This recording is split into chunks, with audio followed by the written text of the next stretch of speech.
निशान एक तो पाठ करो इसमें से प्रकाशित हुआ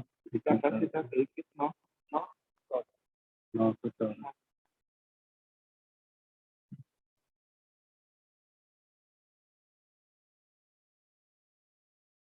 तुम भी पढ़ेगी।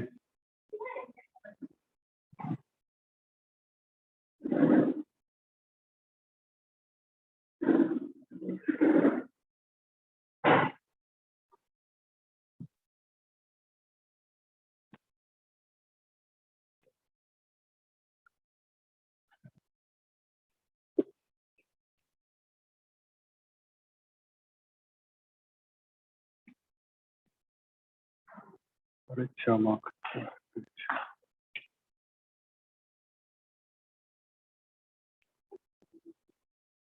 अरे झूमर ऑफ करो।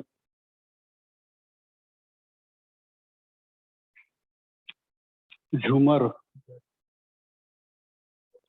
उधर से हाँ?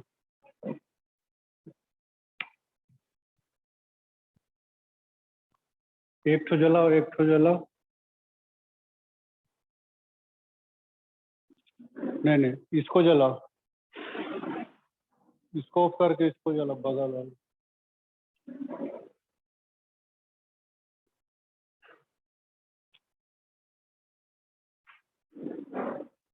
तो चमकता है, इसको भी बता दो। हाँ ठीक।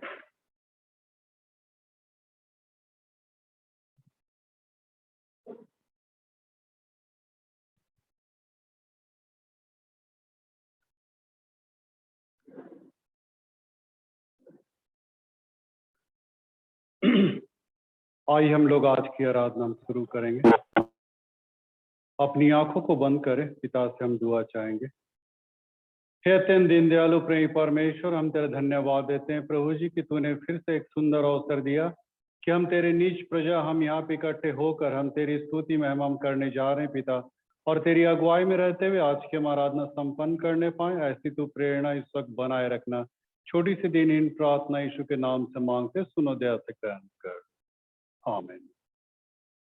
हम गीत नंबर 360 गाएंगे। गीत संग्रह से 360 नंबर के गीत को हम लोग गाएंगे, महिमा से तू जो भरा हुआ। महिमा से तू जो भरा हुआ, ज्योति में सदा रहने वाला, मनुष्यों में तूने जन्म लिया, फिर से यीशु जग में तू आएगा, यीशु आएगा, फिर से यीशु जग में तू आएगा, मनुष्यों में तूने जन्म लिया, फिर से यीशु जग में तू आएगा।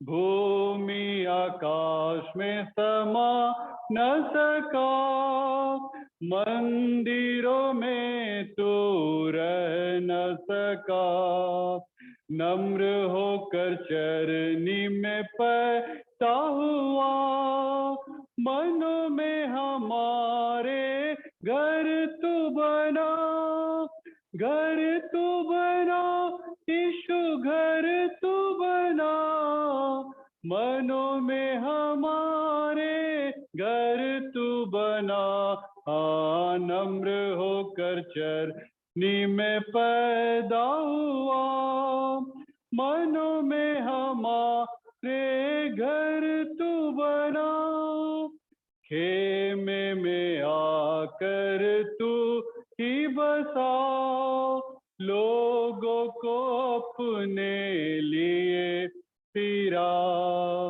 अग्नि और बादल में तू ही दिखा, फिर से यीशु अपना जलवा दिखा, जलवा दिखा, यीशु जलवा दिखा, दिखा, फिर से यीशु अपना जलवा दिखा, अग्नि और बादल में तू,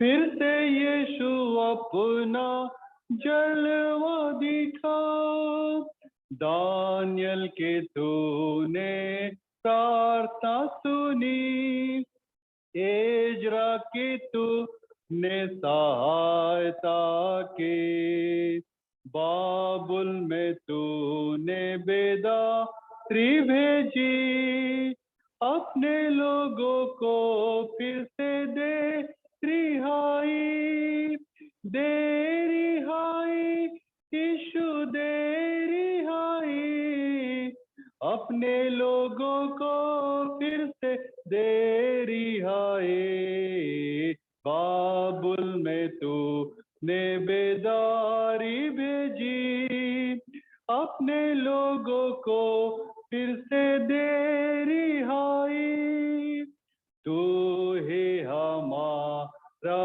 राजा है, तू ही मुक्ति दाता है, फिर से आने वाला है, प्यारे प्रभु यीशु तू जल्दी आ, जल्दी यीशु जल्दी आ, प्यारे प्रभु यीशु तू जल्दी आ, फिर से आने वाला है, प्यारे प्रभु यीशु तू जल्दी आ।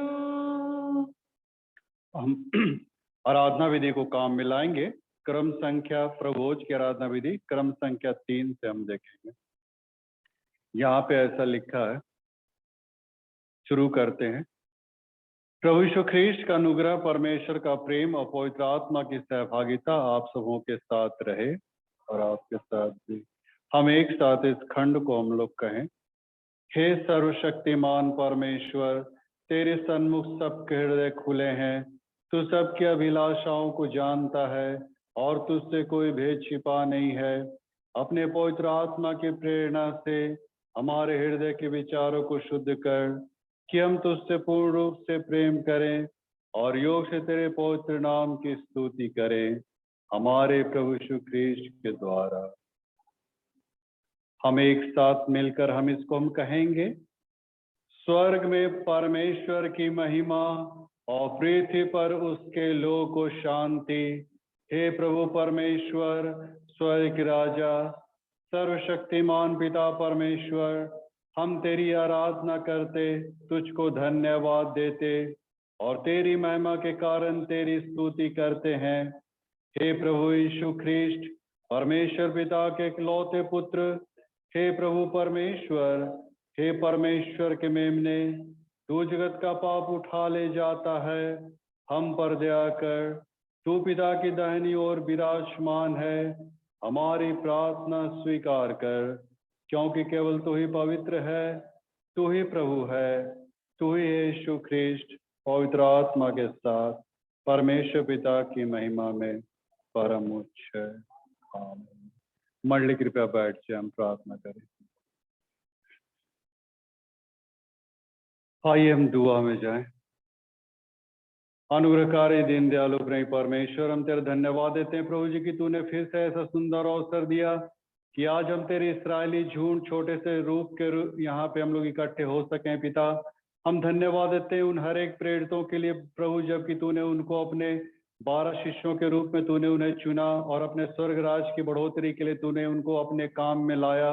और हम खासकर आज हम विशेष प्रार्थना करते हैं, जबकि तू जीवन की रोटी है और हर एक को तू जीवन देने वाला परमेश्वर है पिता।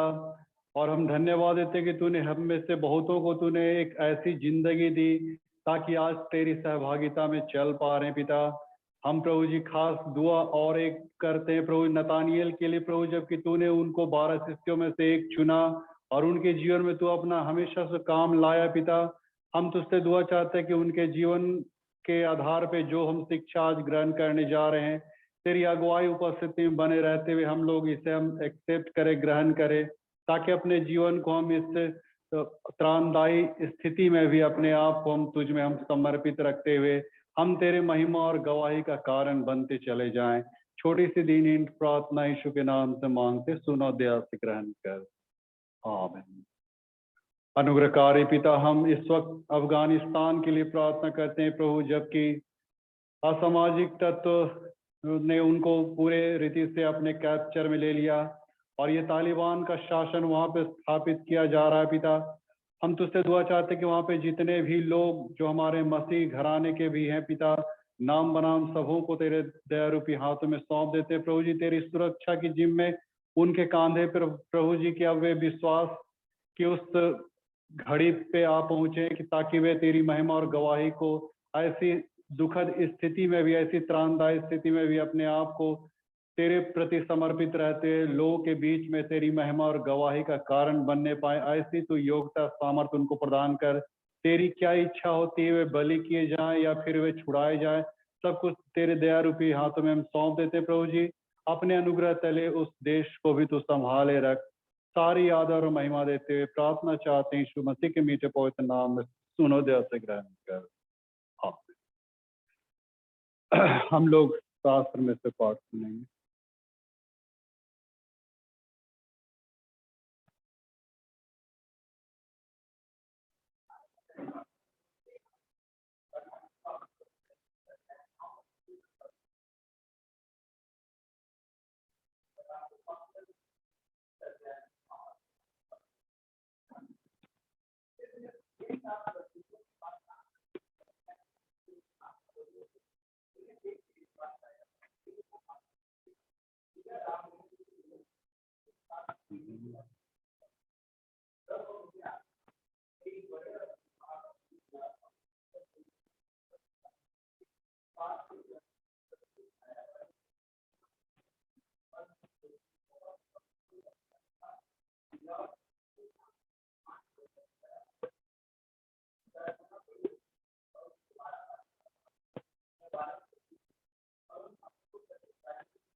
हम इस वक्त गीत गाएंगे। सोलो सॉन्ग से गीत नंबर 7 हम लोग गाएंगे। सोलो सॉन्ग का गीत नंबर 7 ये कांटों भरी डगर है।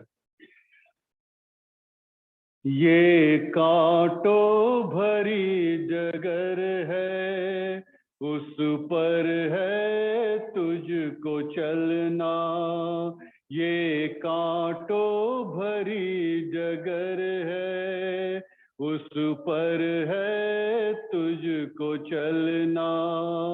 कभी गिरना फिर संभलना, कभी गिरना फिर संभलना, पर हौसला न खोना। ये कांटों भरी डगर है, उस पर है तुझको चलना।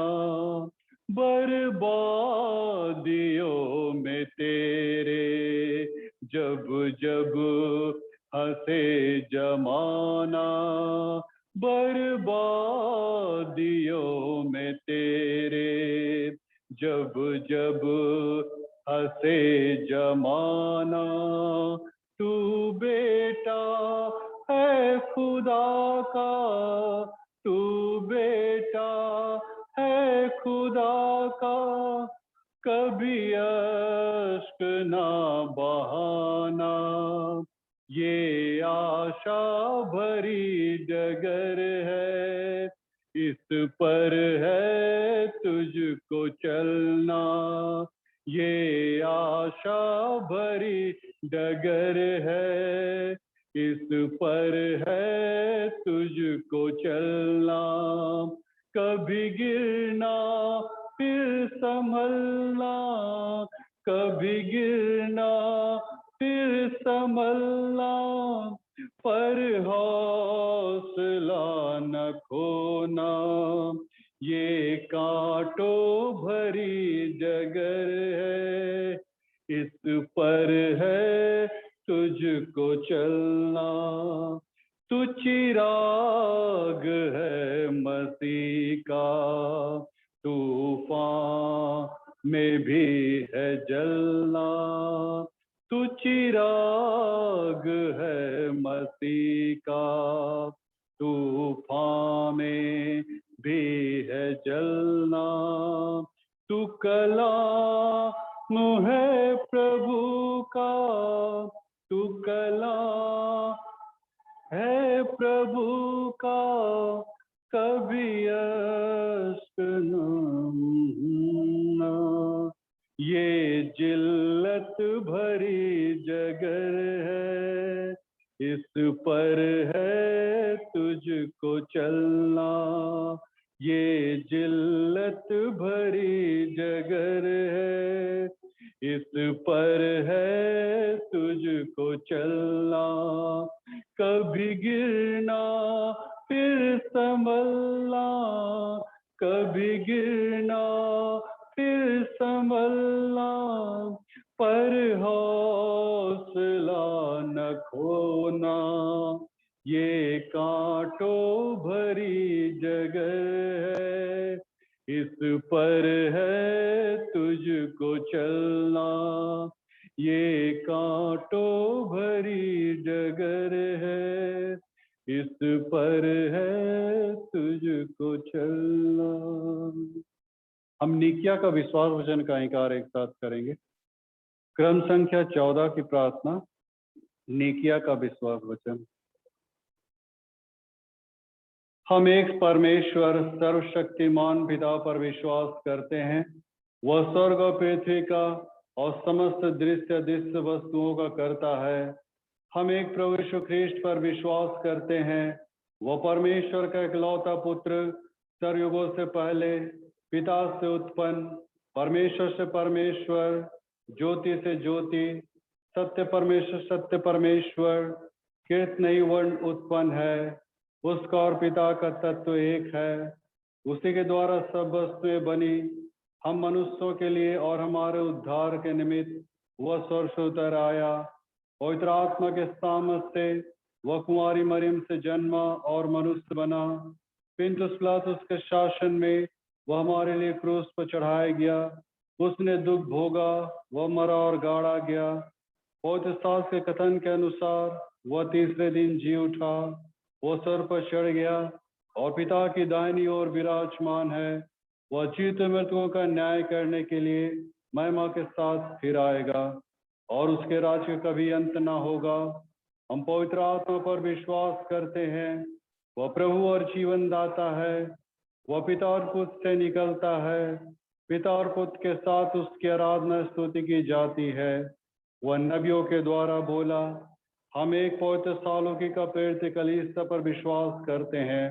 हम पापों की क्षमा के लिए बपतिस्मे को मानते हैं। हम मृतकों के पुनरुत्थान पे और आने वाले युग के जीवन की प्रतीक्षा। हम फिर एक गीत गाएंगे, मेलोडी सॉन्ग से गीत नंबर 18 को हम लोग गाएंगे। मेलोडी सॉन्ग से गीत नंबर 18 हम लोग गाएंगे।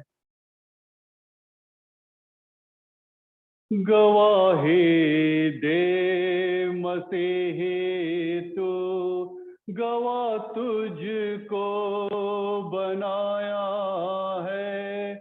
गवाही दे मसीही तू, गवाह तुझको बनाया है। अगर ना दे गवाही तू, तो क्यों तुझको बचाया है। अगर ना दे गवाही तू, तो क्यों तुझको बचाया है। गवाही दे मसीह तू, गवाह तुझको बनाया है।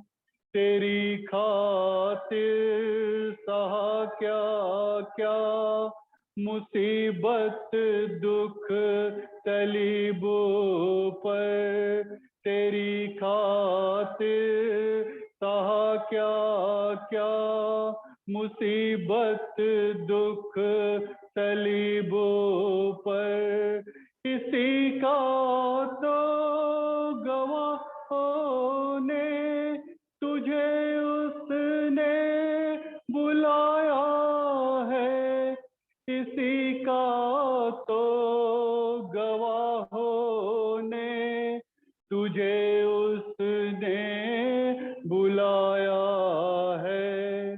गवाही दे मसीह तू, गवाह तुझको बनाया है। गवाही दे मसीह तू, गवाह तुझको बनाया है। निकाली बद रूहें तुझसे सताती थी तुझे हरदम, निकाली बद रूहें तुझसे सताती थी तुझे हरदम, रिहा कर बन ए शैतान से मुझे जन्नत में लाया है। रिहा कर बन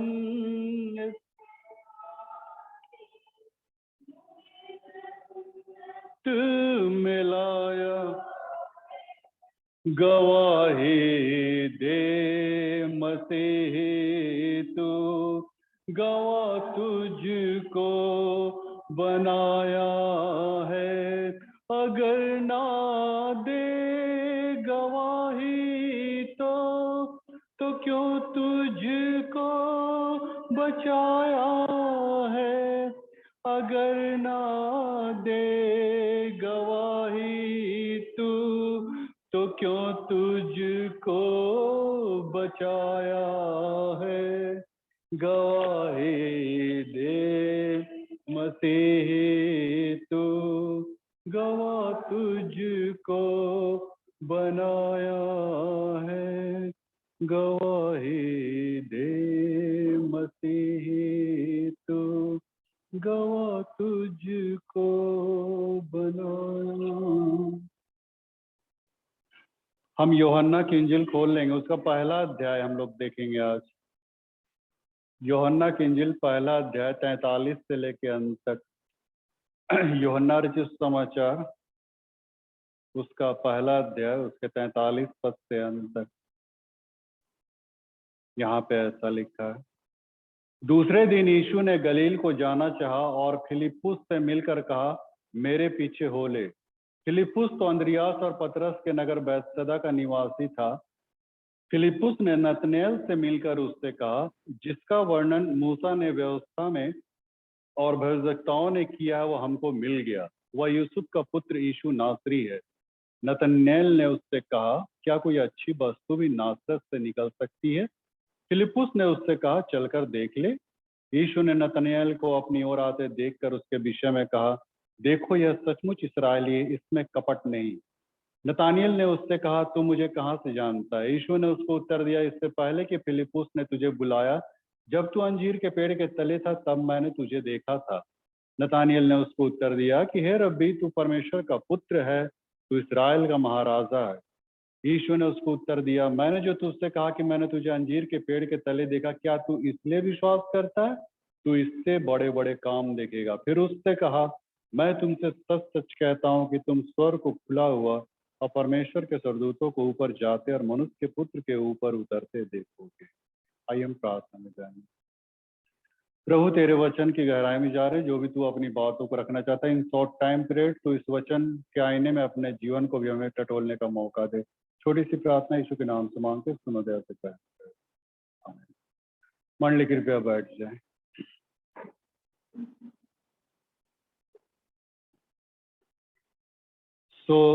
यद्यपि कि आज हम लोग का दूसरा टेक्स्ट था, तो आज मैं उस टेक्स्ट को चेंज करके मैं 24 तारीख यानी कि परसों के टेक्स्ट को मैंने ले लिया।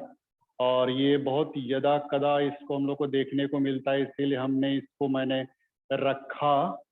और जिस चेले के विषय में हम लोग बातचीत करने जा रही है 12 शिष्यों में से एक है, और इसकी जो वृतांत या घटना इंसिडेंट है मात्र यहीं पे दिया गया है ना, सिर्फ पहले अध्याय में ही दिया गया है।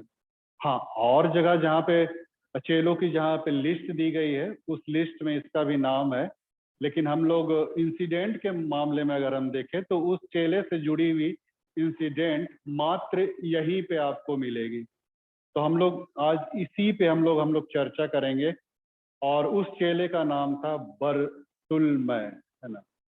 हम लोग बरतुल्मै चेले पे, और अभी जो आप नतानिएल के विषय में आप देख रहे हैं ये यही बरतुल्मै है ना, नतानिएल ही बरतुल्मै है। दोनों का एक ही नाम है, या फिर दोनों नाम है, या फिर एक टाइटल होगा एक नाम होगा, खैर जो भी हो। तो ये बरतुल्मै के विषय में हम लोग थोड़ी देर हम लोग मनन करने जा रहे हैं। और ये 12 शिष्यों में से एक चुना गया, गिना गया। ये उसके लिए बड़े सौभाग्य की बात है कि इस्राएल में इतने लोग रहने के बावजूद भी 12 शिष्यों में चुना जाना ये कमती महत्वपूर्ण का बात नहीं है, है ना। तो ये बहुत बड़ी एक उसके पास कहना चाहिए अचीवमेंट है, उपलब्धि है नतानिएल के पास, या बरतुल्मै जो भी आप कह लीजिए। तो इसका अर्थ होता है, बरतुल्मै का अर्थ होता है, नतानिएल का अर्थ होता है ईश्वर का वरदान। सचमुच अभी हम लोगों ने देखा 12 शिष्यों में से लिस्ट अप होना, उनका नाम, उनका चुनाव, तो ईश्वर का वरदान, ये वरदान ही था जो उसको मिला नाम के अनुकूल, है ना। कभी कभी हम लोग का भी नाम जो टीपा जाता है बपतिस्मा के समय, धर्म माता पिता, तो कहीं ना कहीं मतलब परमेश्वर की माने प्रेरणा जरूर बनी रहती है। अब जैसे यूहन्ना बपतिस्मा दाता का भी नाम ऐसे थोड़ी टिपा गया, उसको भी उसको माता पिता को माने दर्शन मिला किसका नाम यूहन्ना रखा जाए। तो कहीं ना कहीं इंसान का जो नामकरण होता है तो बड़ी उसका कहीं ना कहीं अर्थ माने जुड़ा छिपा रहता है। हम भी कभी कभी अपने आप में घमंड तो नहीं करते हैं, लेकिन कभी कभी सोचते हैं कि बादल नाम काहे पड़ा, मृत्युंजय काहे नाम पड़ा। तो इन सारी चीजों को कभी देखते हैं तो बड़ा मतलब हमको भी माने अपने आप पे फक्र तो होता है, लेकिन घमंड नहीं होता है। फक्र घमंड थोड़ा सा अलग अलग हो गए। तो खैर एनीवे, आज हम भी माने इसराइलियों की अगुवाई के लिए हमको माने प्रभु ने इस क्षेत्र में ले आया। तो खैर हम लोग यहाँ पे हम लोग देखने जा रहे हैं इसके विषय में बरतुल्मै, नतानिएल। तो इसके कुछ हम मेरिट्स और डिमेरिट को हम लोग देखेंगे। डिमेरिट में तो एक ही तो दिखाई पड़ा, अब जितना है इतने हैं, वो इतने में से हमको जितना निकालेंगे उतने हम बताएंगे। तो डिमेरिट्स तो माने इसका है तीन जगह हम देख रहे हैं। हाँ, मेरिट्स तो हम लोग ढेरे देख रहे हैं, 3 ठो हम इसमें हम मेरिट्स देखें और 1 ठो डिमेरिट्स हमने खोजा। तो इसी पे हम लोग चर्चा करेंगे। तो ये नतानिएल को जो लाने वाला था वो फिलिपुस था। अभी हम लोगों ने पढ़ा यहाँ पे फिलिपुस नतानिएल को माने वहां जाके उसको माने प्रभु के सामने ले गया। ये बड़ा अच्छा बात है कि लोग एक दूसरे को प्रभु के निकट लाने में अपने आप को रखते हैं किसी भी रूप में। अब जैसे अंद्रियास को भी देखिए तो माने एक छोटा सा टिफिन लाने में उस बच्चे की हेल्प करने किया और प्रभु के पास लाया। तो कहीं ना कहीं कोई ऐसा सूत्रधार जरूर होता है जो हमको प्रभु के पास लाता है। तो ऐसा माने आप लोग के जीवन में भी कभी कभी आया है ना, आप भी जो मसीह बने होंगे पहले तो दूसरे जात धर्म के थे, लेकिन कहीं ना कहीं आपको माने कुछ ना कुछ ऐसा सोर्स आपको माने मिला होगा जिससे कि आप प्रभु तक आ गए। तो बड़ी अच्छी बात है कि एक लिंक, एक चेन बनते चला जाता है। और फिलिपुस का भी एक शुक्रगुजार है कि नतानिएल को माने उसको, तो ये उनका दोस्त था ना, फिलिपुस का ये नतानिएल दोस्त था। तो इसका जो पहला जो हम देखेंगे, अगर इसका ये काना नगर का ये था, गलील के काना नगर का निवासी था। तो इसका पहला जो हम मेरिट्स हम देखते हैं कि वचन का अध्ययन करने वाला था नतानिएल। ये लोग सब चेला लोग मिल के जो था वहां पे, माने जैसे अंद्रियास था, फिलिपुस था, और यहाँ पे नतानियल, 3 जन का चेला का तो नाम यहाँ पे दे रहा है। ये लोग चेला लोग क्या करते थे, तो वचन का अध्ययन करते थे। मैं किस बात पे इस निष्कर्ष को निकाल रहा हूँ, क्योंकि 45 पद को आप देखें, यूहन्ना 1:45, वहां पे लिखता कि फिलिप्पुस ने नतानियल से मिलकर उससे कहा कि जिसका वर्णन मूसा ने व्यवस्था में और भविष्यवक्ताओं ने किया है। इसका मतलब क्या हुआ? इसका मतलब कि ये लोग बैठ के मूसा की व्यवस्था को पढ़ता रहा एंड उसमें मनन करते रहा, पढ़ता रहा, उस पे चिंतन करते रहा, तब ना जाके ये लोग जाना कि नहीं कोई मसीहा आने वाला है। और इसलिए फिलिप्पुस एक अप्रोच कर रहा है कि हम लोग सोचते थे, देखते थे, या मैंने जो सुने थे या पढ़े थे, कहना चाहिए, मूसा की व्यवस्था को जो उन लोग पढ़ा था तो उसको मैंने फिलिप्पुस को पहले तो अंद्रियास को मिला, प्रभु सबसे पहले अंद्रियास को मिला, उसके बाद अंद्रियास का पतरस को मिला, पतरस के बाद ये फिर फिलिप्पुस और नतानियल, फिर वो चेन बनते गया। तो यहाँ पे हम देख रहे हैं कि वचन का अध्ययन करना है ना, प्रभु को खोजना, ये बहुत अच्छी बात है। वचन के प्रकाशन में हम लोग को प्रभु कहाँ मिलेंगे, परमेश्वर कहाँ मिलेंगे? इधर उधर नहीं। हम लोग सब कोई घूम रहे हैं, होने सब मने जा रहे, कोई गंगा धाम जा रहा है, बादल जा रहा है, केदारनाथ धाम जा रहा है, सब मने भगवान को खोजे, तो भगवान हेरा आ गया, ऐसा टाइप का। वैसा थोड़ी होता है। लुका 19:10 में लिखता है कि परमेश्वर का पुत्र खुद चल के हमारे बीच में आ गया, बैतलहम में पैदा ले लिया, ताकि हम मनुष्य के, हम लोग को ढूंढे, हम लोग को खोजे, हम लोग पापियों को खोजने वो खुद चल के हमारे बीच में आएगा। हम लोग को जाने की आवश्यकता नहीं है। परमेश्वर को हम कहाँ खोजे? इन लोग को कहाँ मिला? इन लोग को मिला, बाइबल में मिला। वो लोग बाइबल को हमेशा पढ़ता रहा, देखता रहा, एक मसीहा आने वाला आने वाला आने वाला है, और सही में उन लोग को भेंट हो गया। जब भी आप परमेश्वर को खोजना चाहेंगे तो आपको इधर उधर जाने की आवश्यकता नहीं है। व्यवस्था 30:14 में क्या लिखता है? हर बार घूमने की आवश्यकता नहीं। व्यवस्था 30:14 में लिखता है कि वचन तुम्हारे बिल्कुल करीब है, बल्कि मुंह में है, बल्कि सामने है ना। हम लोग को कहीं भागने जाने की आवश्यकता नहीं है। परमेश्वर कौन है, कैसा है, उसका कैरेक्टर, स्वभाव, पोटेंशियल, ग्रेविटी कैसा उसका ये है नेचर, सब कुछ हम परमेश्वर की महिमा को हम इसी पे हम लोग देख सकते हैं। ये परमेश्वर की लिखी बातें हैं जो फोरकास्ट कर रही, प्रकाशन दे रही है, एक्सपोज कर रही है ना। ये फोकस कर रही है किसको? परमेश्वर को। हम लोग को खोजना कहाँ है? इसी बाइबल में। इसीलिए रोमियो 10:17 में क्या लिखता है? सो विश्वास सुनने से और सुनना मसीह के वचन से होता है। हम लोग का विश्वास कहाँ से बढ़ेगा? सुनने से होता है। अभी आप लोग सुन रहे हैं, सुन क्या रहे हैं?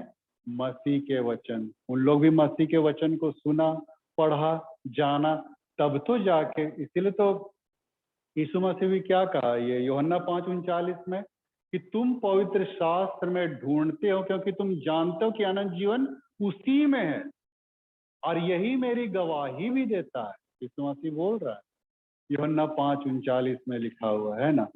तो हाँ, तुम पवित्र शास्त्र में ढूंढते और माने पाते हो अनंत जीवन, क्योंकि इसी में अनंत जीवन है। तो ये अच्छी बात है मित्रों कि वो लोग वचन का अध्ययन करने वाला माने व्यक्ति लोग था। तो हम लोग के लिए शिक्षाप्रद है मित्रों। हम लोग भी माने परमेश्वर को अगर खोजना है, ढूंढना है, तो आपको इधर उधर जाने की आवश्यकता नहीं है ना। घंटों माने अपने आप को माने गलाने की भी आवश्यकता नहीं। आप सीधे वचन में आ जाइए, है ना। कौनों चट्टान के दरारों में, गुफाओं में, कंदराओं में, पहाड़ में चढ़ के माने धूनी रमा के वो खोजने से नहीं मिलेगा। एकदम वचन आपके करीब में, निकट में। प्रभु यीशु मसीह आपके बिल्कुल निकट में है ना। तो आपको घबराने की आवश्यकता नहीं। इन लोग को भी मिला, अरे खोजी थे तभी न मिला। आदमी को ऐसे नहीं मिलता है परमेश्वर, बशर्ते कि वो परमेश्वर के खोजने वाला बने। अभी हम दूसरी ओर हम देखेंगे, तो अगर हम दूसरा मेरिट्स अगर हम देखें इसका, नतानियल का, तो मनन करने वाला भी था, ना सिर्फ अध्ययन करने वाला था, बल्कि चिंतनशील, मननशील, हमेशा मैंने खोजबीन करने वाला, दार्शनिक अंदाज का था ये नतानियल। ये फिलिपुस थोड़ा सा हड़बड़िया था। एक पुस्तक को पढ़ रहे थे तो फिलिपुस थोड़ा सा एनर्जेटिक था। माने एनर्जेटिक में तो पतरस वो था नहीं, पतरस वो भी माने चेलों का लीडर था, बॉस था।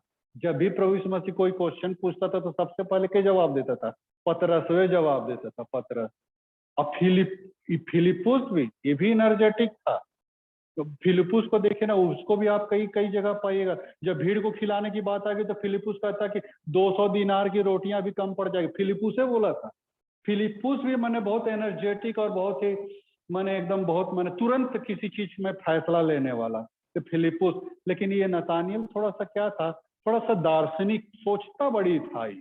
हाँ, अंजीर के पेड़ के नीचे भी खड़ा होकर सोच रहा था बाबू, है ना। अब पता नहीं क्या चिंतन कर रहा था, मनन कर रहा था, लेकिन कर रहा था। और इसलिए भी कर रहा था कि शायद उसको प्रभु का मैंने उस दिन मैंने भेंट होने वाला था, इसलिए भी वो मैंने मनन उनन कर रहा था। तो अच्छी बात है कि प्रभु मिलियो गया उसको। हम बोले ना, अगर चिंतनशील मननशील अगर हम नहीं रहेंगे तो हमको प्रभु मिलेगा भी नहीं। तो जब भी हम, अब 24 घंटा होता है भाई, हम लोग 24 घंटा में कितना मनन करते होंगे? अरे 24 घंटा में तो सांसारिक जीवन में तो हम लोग बसर करते रहते, उसमें हम लोग जीवन निर्वाह करते रहते। मुश्किल से 10 मिनट शाम को, है ना, प्रेयर के लिए हम लोग प्रभु के पास बैठते होंगे, नहीं उससे ज्यादा तो और नहीं। 24 घंटा में 10 मिनट नहीं मित्रों, मनन कीजिए, चिंतन कीजिए। जितना आप मने मनन कीजिएगा उतने मने प्रभु आपको मने मने आपके अंदर में समाएगा धीरे धीरे। आप अगर उसके प्रति अगर आप मने चिंतन कीजिएगा तो काहे नहीं प्रभु आपके लिए चिंता करेगा? जरूर करेगा। जब आप उसके प्रति चिंतित रहिएगा, उसके प्रति मननशील रहेगा, तो प्रभु भी आपको ये करेगा। तो मननशील होना, चिंतनशील होना, ये अच्छी बात है। इसको भी हम लोग को, जैसे गाय को देखिएगा, है ना, गाय भी वैसे ही करता है। जैसा भी हमने कहा ना, अध्ययन और मनन दोनों अलग अलग बात है। गाय को भी देखेगा, पहले सारा खा लेगा, है ना, घास पात चोकर जो भी खा लेता है, अंदर में निगल लेता है। फिर बाद में क्या करता है? उसको मनन करता। मनन करने का क्या मतलब? पागुर करता है, उसको फिर से निकाल के जुगाली करेगा, पागुर कर। हम लोग ऐसा करते हैं हा? वचन को पढ़ेंगे बस खत्म, दैट्स ऑल। नहीं, वचन को पढ़े एक तो पद, उसके बाद उस पर चिंतन कीजिए, मनन कीजिए। ये है मैंने वचन अध्ययन करने। नतानियल भी ऐसा करके सोच रहा था अंजीर के पेड़ के नीचे। हाँ, मनन कर रहा था, चिंतन कर रहा था। तो अच्छी बात है मित्रों, चिंतनशील होना, मननशील होना, प्रभु के विषय में सोचना, ये माने अच्छी बात है। और तीसरा मेरिट जो था, 2 मेरिट हमने देखा, अध्ययन करने वाला वचन का, मनन चिंतनशील करने वाला, और तीसरा मेरिट तो उसका बहुत जबरदस्त है, इसमें तो माने कहने की ही बात नहीं है। तीसरा मेरिट क्या है? प्रभु ने उसको रिवार्ड दिया। हाँ, क्या रिवार्ड दिया? 47 पद में क्या लिखता है? कि सचमुच इस्राएली है। हाँ, अब देखिए, प्रभु कहियो नहीं उससे मिला होगा, कभी नहीं मिला होगा उससे, है ना, पहली बार मिल रहा है। बावजूद इसके पहली बार मिलते के साथ वो मैंने इसको समझ गया, पकड़ लिया कि सचमुच इस्राएली है। माने आज के शब्दों में हम कहें तो एकदम असल किरिस्तान यही है, ऐसा मैंने प्रभु बोला। अगर आज के डेट में अगर रहता प्रभु यीशु मसीह तो बोलता असल किरिस्तान यही है। कैसे बोला? अरे कुछ तो देखा होगा ना, कुछ तो, तभी तो बोला। ऐसे नहीं बोला मित्रों। यीशु मसीह देखिए सब जानता है, उसके लिए नहीं जानने वाला सवाल पैदा नहीं होता है। वो मन को देखता है मित्रों। बाहरी ताम झाम और ये सब लटर पटर प्रभु को, ये सब प्रभु को अच्छा नहीं लगता है। उसकी दृष्टि हमेशा, नीति वचन 16:2 में लिखता है कि मनुष्य तो अपने ऊपरी चौल चलन को तौलता है, लेकिन परमेश्वर की दृष्टि हमेशा कहाँ रहती? मन पे रहती है। इसीलिए इसको बोला असल किरिस्तान। इसका कारण क्या दिया है? 47 पद के दूसरे भाग में आप देखिएगा कि इसमें कपट नहीं है। देखिए, यही असली किरिस्तान की पहचान है मित्रों, है ना। कपटता और दुर्भावना और ये वो सड़ाहट गंदगी सब बिल्कुल नहीं होना चाहिए। हाँ, किरिस्तान लोग में तो एकदम, हाँ एकदम इसी में तो सब माने आधारित है हमारा क्रिश्चियनिटी, है ना। हम लोग कितना बाइबल पढ़ते, प्रार्थना करते हैं, गिरजा जाते हैं, उपवास करते हैं, इस पर हमारा ये आधारित नहीं है मित्रों। न्याय के दिन में परमेश्वर इस सारी बातों पे आधारित नहीं करेगा अपना न्याय। अपना न्याय दंड देगा कि हमारे अंदर का जो हृदय है वो कितना साफ सुथरा है, कितना क्लीन है, कितना मतलब बिल्कुल साफ, मैंने किसी के प्रति कोई दुर्भावना नहीं, कोई घृणा, ईर्ष्या, बैरभाव, ये लटर पटर लांग लपेट नहीं, बिल्कुल स्वच्छ होना चाहिए मित्रों, है ना। अंदरूनी भाव को प्रभु देखता है मित्रों। हम सफेद चोगा पहन ले ना, हमारा सफेद चोगवा को नहीं देख रहा है प्रभु, हमारा अंदर में देख रहा है कि इसके अंदर क्या खिचड़ी पक रहा है। इसी पे आधारित है हम लोग का पूरा लाइफ, पूरा जीवन, पूरा मसीहत। तो हम लोग को हमेशा ख्याल रखे मित्रों अंदर की चीजों। इसीलिए तो प्रभु ने कहा कि जिसने बाहर का भाग बनाया, क्या उसने अंदर का भाग नहीं बनाया? तो तुम अंदर के भाग को दान कर दो तो देखो तुम्हारा पूरा नवीनीकरण हो जाएगा। ये लूका 6 अध्याय के 47 या 11 अध्याय के हम ख्याल नहीं कर रहे हैं, उसको हम देखिए लेते हैं। लूका 11 में है सर, हाँ लूका 11 का 41 में 40 पद से अगर हम देखें तो वहां पे लिखता है कि जिसने बाहर का भाग बनाया, क्या उसने भीतर का भाग नहीं बनाया? परंतु हाँ, भीतर वाली वस्तुओं को दान कर दो तो देखो सब कुछ तुम्हारे लिए शुद्ध हो जाएगा। वो भीतर वाला ही को प्रभु चाहता है, अंदरूनी भाग को, हमारे हृदय को चाहता है। तो भजन संहिता 51:17 में लिखता है कि टूटा मन परमेश्वर के समक्ष बलिदान के योग्य है, और परमेश्वर टूटे पीते हृदय को नहीं, माने बहुत कुछ उसको संभालता है, सजोता है उसको। टूटा पीता हृदय, क्लीन हृदय, बिल्कुल साफ सुथरा हृदय, ऐसे ही जगह आत्मा वास करती है मित्रों, पवित्र आत्मा।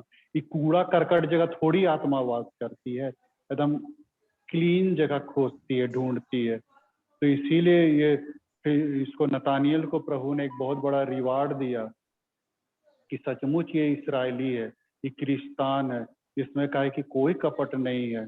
इसीलिए उसको 51 पद में कहता कि मैं तुमसे सच कहता हूँ, तुम स्वर्ग को खुला हुआ देखोगे, स्वर्गदूतों को ऊपर जाते, मनुष्य के पुत्र के ऊपर उतरते भी देखोगे। सारी बातों को तो प्रभु ने नतानियल के संदर्भ में उसने इस चीज को कहा। तो अच्छी बात है कि उसके जीवन में इतने मेरिट्स थे। हाँ, लेकिन तब हाँ, अब जहाँ मेरिट्स रहता है तो वहाँ पे डिमेरिट्स भी रहता ही है, ऐसा बात नहीं है। तो डिमेरिट्स में भी ऐसा कोई मन एकदम एकदम पापिस्ट वाला टाइप का नहीं है, मन एकदम पापी हो गया ऐसा टाइप का नहीं है। और उसका डिमेरिट एक ही चीज था, हम देख रहे थे तो वहां पे जब फिलिप्पुस जब नतानियल को कहा कि चलो, मूसा जिस व्यवस्था में जो कहा था, भविष्यवक्ताओं ने किया था कि एक मसीहा आने वाला, एक प्रभु आने वाला हम लोग को मिल गया, तो नतानियल क्या बोलता है 46 पद में, क्या कोई अच्छी वस्तु नासरत से निकल सकती है? इसका मतलब क्या हुआ?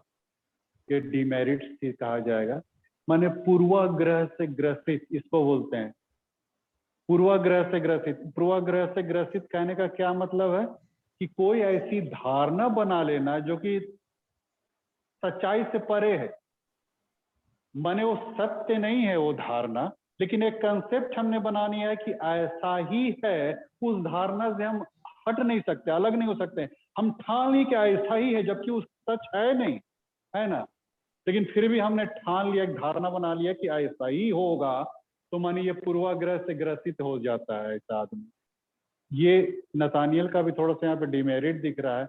नासरत से जब वो बोला ना कि नासरत में यीशु मसीह आया है, परमेश्वर का पुत्र मसीह है, नासरत से, हाँ ऐसा बोल रहा है, माने घृणा की दृष्टि से हो सकता है नासरत उस समय बिल्कुल भ्रष्टाचार और अराजकता में फैला हो, ऐसा भी हो सकता है, तब तो उसका कंसेप्ट ऐसा बन गया है।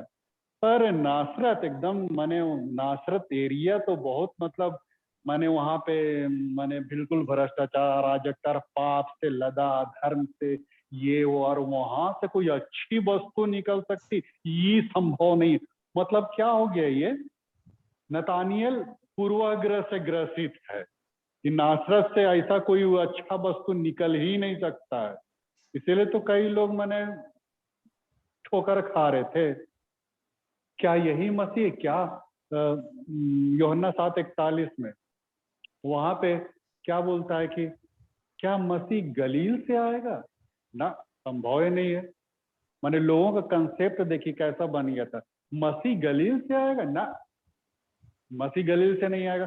शास्त्री फरीसी लोग कंसेप्ट क्या था, अरे वो तो कोई राजकुमार होगा, कोई राजघराने में पैदा होगा, वो और माने बहुत बड़ा ऐश्वर्य और महिमा मैं माने उसका माने पूरा ये होगा सब कुछ, और यही सब कुछ करके उनका कंसेप्ट ही ऐसा बन गया था। इसीलिए तो यीशु मसीह को नहीं स्वीकार कर पा रहे थे। वो लोग तो सोच रहे थे कि मसीह बड़े घराने में पैदा होगा, माने हर अथॉरिटी उसके पास होगी, हम लोग के जैसा माने शास्त्री फरीसी के समान समाज में प्रतिष्ठित व्यक्ति होगा, ऐसा माने मसीहा होगा। इसीलिए उनका कॉन्सेप्ट ऐसा बन गया था।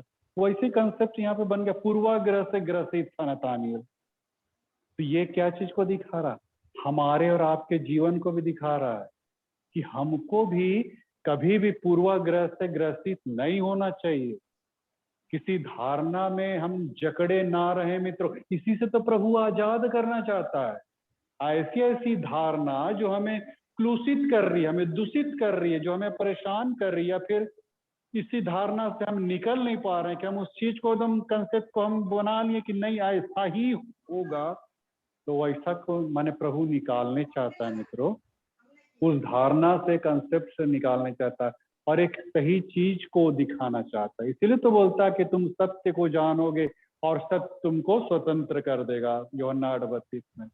अभी हम लोग 15 अगस्त को देख रहे थे, वही तो प्रभु चाहता है, तुम सत्य को जानोगे, प्रभु को जानोगे और तुम्हारा कंसेप्ट आजाद हो जाएगा, धारणा आजाद हो जाएगा, पूर्वाग्रह से जो ग्रसित जो विचारें जो होती है वो सबसे आजाद कर देगा। और इसको भी आजाद किया नतानियल को, तब ना वो कह सका कि सचमुच ये परमेश्वर का पुत्र है। 49 पद में नतानियल ऐसा ही नहीं बोल दिया कि सचमुच ये परमेश्वर का पुत्र मसीहा है, ऐसा ही नहीं बोल दिया, लेकिन यीशु मसीह ने उसकी धारणा को, कंसेप्ट को हटाया।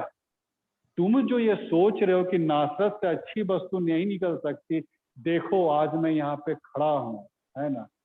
और ऐसा कहा कि उसके कंसेप्ट को चेंज किया।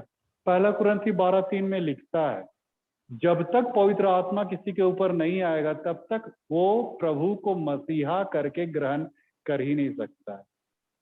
परमेश्वर का पुत्र या मसीहा वही ग्रहण कर सकता है जिसके अंदर पवित्र आत्मा हो। ऐसे तो हम लोग भरवली बोल देते हैं, लेकिन हार्टली जो कहते हैं ना, हार्टली, वो बिना पवित्र, मैं नहीं कर रहा हूँ, बाइबल कह रही, पहला कुरिन्थी 12:3, पवित्र आत्मा के बिना कोई यीशु को प्रभु नहीं कह सकता, मसीहा नहीं कह सकता। नतानियल भी कैसे कह सका, प्रभु ने उसको माने ये उसको पकड़ा, उसके धारणा को चेंज किया, तब वो कह सके तू परमेश्वर का पुत्र है, तू इजराइल का महाराजा है, और उसको रिवार्ड दिया। और तब वो मतलब प्रभु के काम में माने लग गया और मतलब अपने आप को माने अंत दम तक माने प्रभु के कामों के लिए अपने आप को हमेशा यरूशलेम में, पूरे माने जगत में भी। एक किताब को पढ़ रहा था तो ऐसा भी कहा गया कि थोमा के साथ भारत भी आया था, पता नहीं कहाँ तक सच है, लेकिन तब मैं उस किताब को पढ़ते वक्त ऐसा मैंने पढ़ा। तो खैर, लेकिन इतना है कि नतानियल जो है बरतुल में, वो मतलब प्रभु का माने प्रचार प्रसार करते रहा, माने मरते दम तक, अंत दम तक।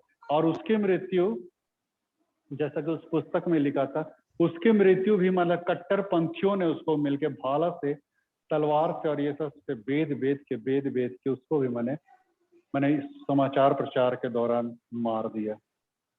इसीलिए तो एक मसीह विद्वान ने कहा है कि कलीसिया की नींव जो बनी है वो प्रेरितों के लहू पे बनी है।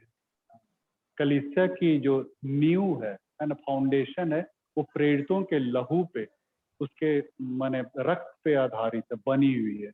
इसीलिए यीशु मसीह ने भी पतरस को कहा था कि तू चट्टान और मैं इस चट्टान पे मैं अपनी कलीसिया खड़ी करूंगा।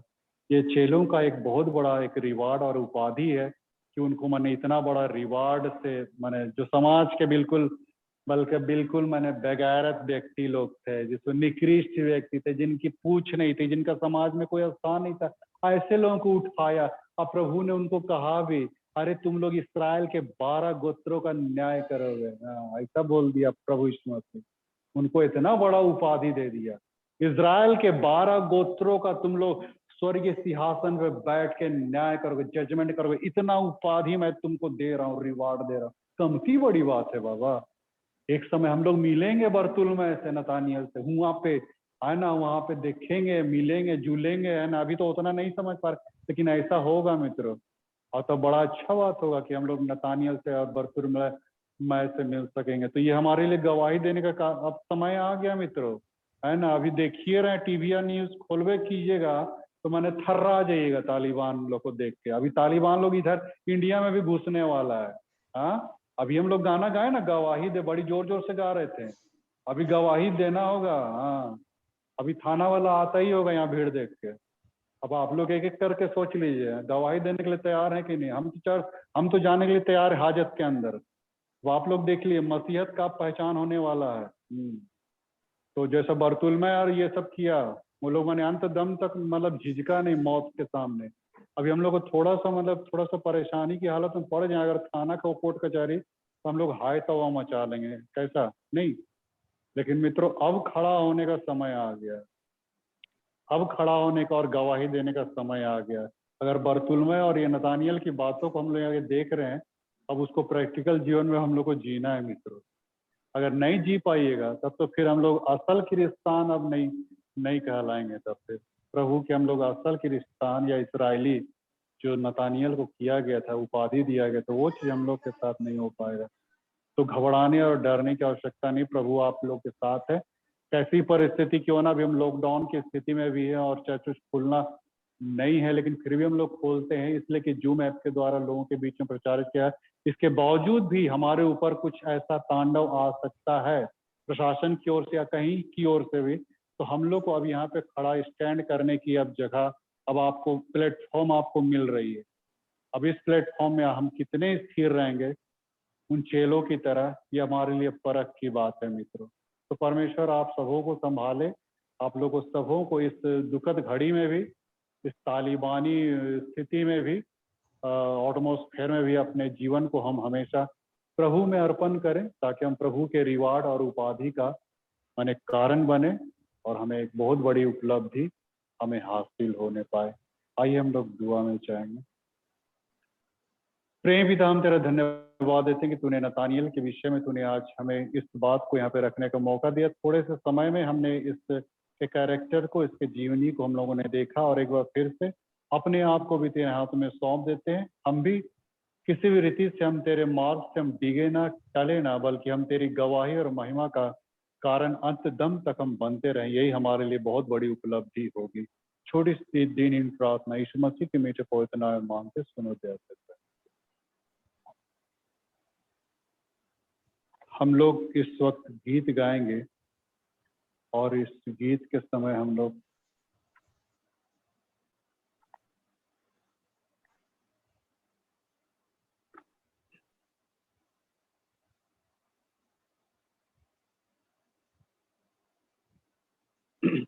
ये गीत मेलोडी सॉन्ग से गीत नंबर 32 को गाएंगे।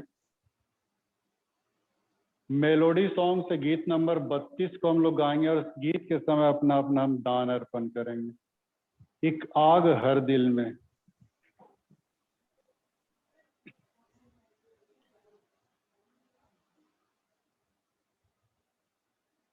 एक आग हर दिल में हमको जलाना है। एक आग हर दिल में हमको जलाना है। भटके हुए जीवन प्रभु से मिलाना है। भटके हुए जीवन प्रभु से मिलाना है। एक आग हर दिल में हमको जलाना है। संसार की आशा भरी नजरें जो हम पर है, उद्धार का संदेश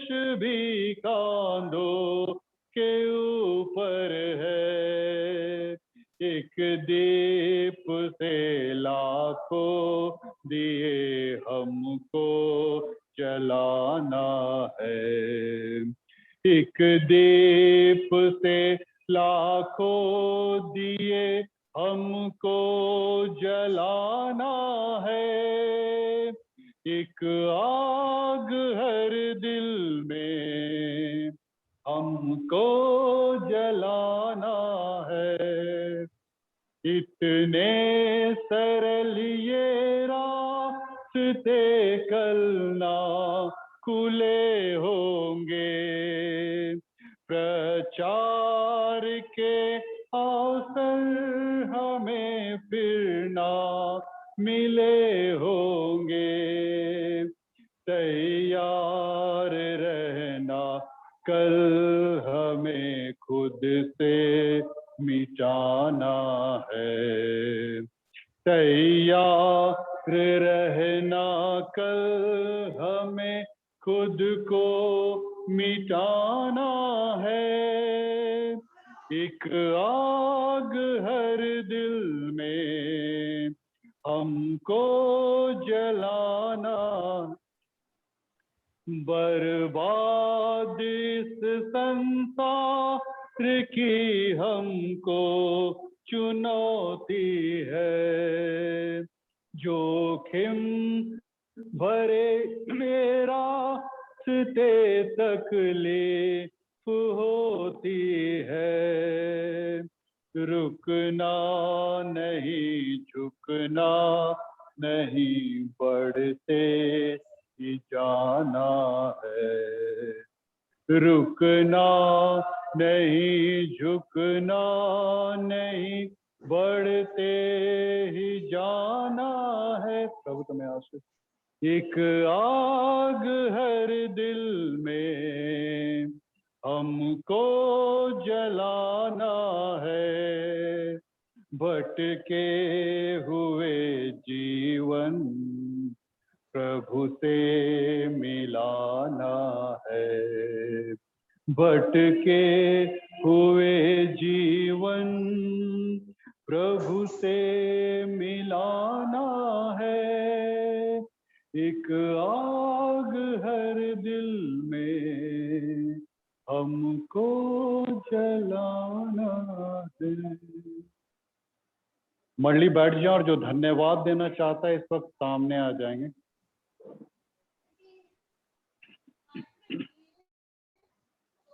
नीति वचन 2 अध्याय में ऐसा लिखा है, हे मेरी पुत्री, यदि तू मेरे वचन ग्रहण करे और मेरी आज्ञाओं को अपने हृदय में रख छोड़े और बुद्धि की बात ध्यान से सुने और समझ की बात मन लगाकर सोचे और प्रवीणता और समझ के लिए अति यत्न से पुकारे और उसको चांदी की नाई ढूंढे और गुप्त धन के समान उसकी खोज में लगा रहे, तो तू यहोवा के भय को समझेगी और परमेश्वर का ज्ञान तुझे प्राप्त होगा।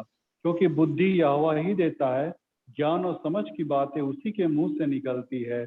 वह सीधे लोगों के लिए खरी बुद्धि रख छोड़ता है, जो खराई से चलते हैं उनके लिए वह ढाल ठहरता है। आइए हम लोग प्रार्थना में जाएं। अनुग्रहकारी दीन दयालु प्रेम परमेश्वर, हम तेरा धन्यवाद देते हैं प्रभु जी सुदीप्ता के लिए प्रभु, जबकि तूने इनको अब तक संभाले रखा और अपने जन्म दिवस को भी इन्होंने मनाया भी था। इतने दिनों तक तूने इनको सहेजा, संवारा और आज इस काबिल बनाया कि आज तेरे चौखट पे घुटनों में तेरे सन्मुख तुझे धन्यवाद देने के लिए आई हैं। हम तुझसे दुआ चाहते प्रभु कि इसको हमेशा तू अपने छांव में बचाए रखना, अपने ढाल में हमेशा छुपाए रखना पिता, ताकि हमेशा तेरे नजदीक में पले बढ़े। आने वाले दिनों में जो कुछ भी फर्दर एजुकेशन लेना चाहती है, अपने जीवन को तैयार करना चाहती है, समाज में प्रतिष्ठित होना चाहती है, इनको हमेशा गाइडलाइन देना पिता, ताकि सही रूप से अपने जीवन को तुझी में मयस्तर रखे और एक अच्छी मसीह योद्धा और एक अच्छे नागरिक के हैसियत से अपने जीवन को स्थापित करने पाए। यही तुझसे गुजारिश करते हैं। इनके माता पिता और दीदी के लिए भी यही प्रार्थना करते हैं, उनको भी सद्बुद्धि ज्ञान दे ताकि वे अपने इस बेटी का पालन पोषण तेरी देखरेख ढंग से करने पाए। सारी आदर और महिमा देते हुए छोटी सी दीन प्रार्थना यीशु मसीह के मीठे पवित्र नाम मांगते सुनो दया से कहते आमीन। कुशल से जाओ, प्रभु तुम्हारे साथ रहेगा।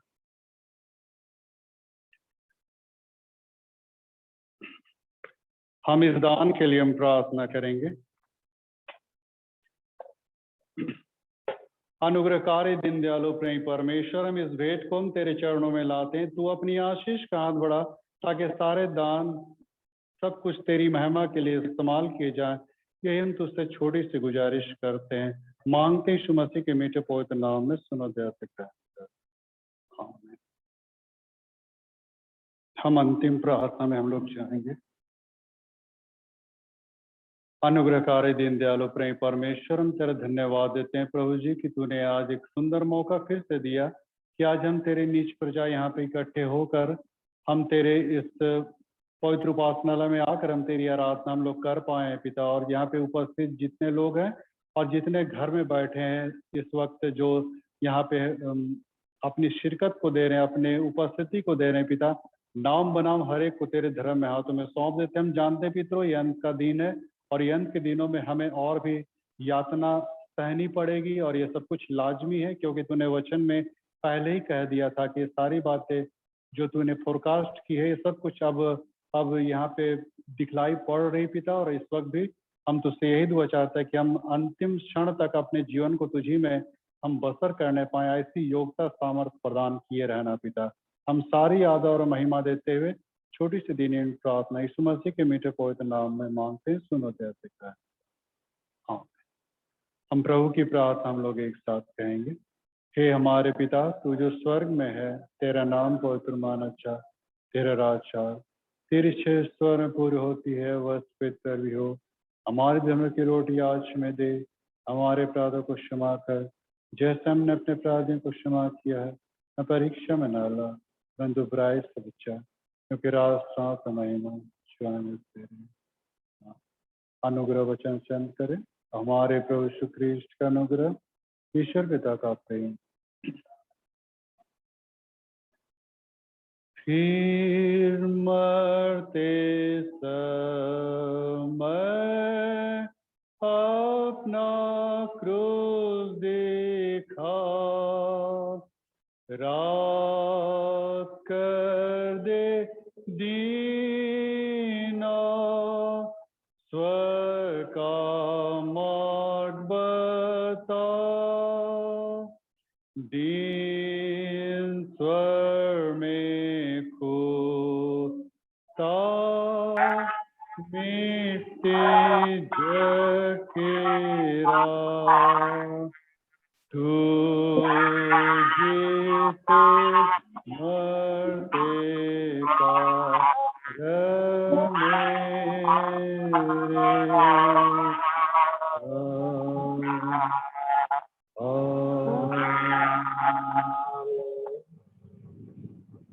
सबों को यीशु सहाय, यीशु सहाय, यीशु सहाय, यीशु सहाय, पादरी साहब।